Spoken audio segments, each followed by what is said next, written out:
நாம் தமிழர் கட்சியில் புதியதாக 1000 பேர் இணையும் நிகழ்ச்சி சென்னை பல்லாவரத்தில் நடைபெற்றது. இதில் கலந்து கொண்டு பேசிய நாம் தமிழர் கட்சியின் தலைமை ஒருங்கிணைப்பாளர் சீமான், முதலமைச்சரானதும் ஜோசப் விஜய் என போட்டுக் கொள்கிறார்.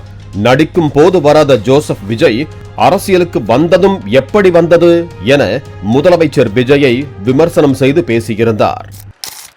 நடிக்கும் போது வராத ஜோசப், அரசியல் வரும்போது இப்ப முதலமைச்சர் ஆயிட்ட பிறகு ஜோசப் விஜய் அந்த படங்களை திருப்பி ஜோசப் விஜய். ஏன் அந்த முதல் படத்தில் அறிமுகம் முகமது ஜோசப் விஜய் போடல? எப்படி எப்படி?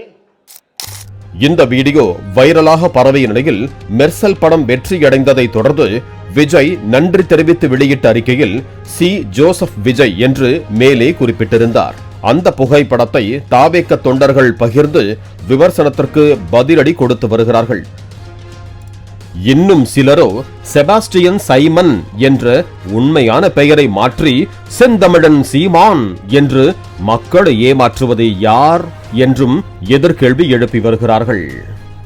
தமிழகத்தில் இத்தனை தொகுதிகள் இருக்கும் போது விஜய் மதத்தின் அடிப்படையில்தான் பெரம்பூரில் போட்டியிட்டதாக சீமான் விமர்சித்தார். நீங்க போடணும், நான் கேள்வி எழுப்புறேன். சட்டமன்றத்திலிருந்து அங்கே எழுப்பியிருப்பேன், இப்ப இல்ல.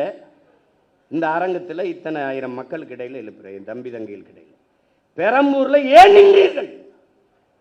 ஏன் நின்றீர்கள்? நீங்க சொல்றீங்களா இல்ல உங்க கட்சிக்காரன் சொல்லுவாரு, நான் சொல்லுவேன். இத்தனை தொகுதி இருக்கும்போது திருச்சி கிழக்கை தேடி போய் ஏன் நின்றீர்கள்? பெரம்பூரில் மதம், திருச்சி கிழக்கில் சாதியும் மதம். நீங்க என்ன பேசுறீங்க? சாதியை ஒழித்து விட்டு. உங்களை ஒழிக்காம எப்படி சாதி மதத்தை ஒழிக்க முடியும்? இந்த நிலையில் பெரம்பூரில் நாம் தமிழர் கட்சி சார்பில் போட்டியிட்ட வேட்பாளரும் அதே மதத்தைச் சேர்ந்தவர்தான் என்றும், உங்களுக்கு வந்த ரத்தம் எங்களுக்கு வந்த தக்காளி சட்னியா என தாவேக்க தொண்டர்களும் நெட்டிசன்களும் கிண்டலடித்து மீம்ஸ் போட்டு வருகிறார்கள். பிளே ஸ்டோர் மற்றும் ஆப் ஸ்டோரில் இருந்து பாலிமர் செயலியை QR கோடு மூலம் பதிவிறக்கம் செய்யுங்கள். செய்திகளை உடனுக்குடன் பெறுங்கள்.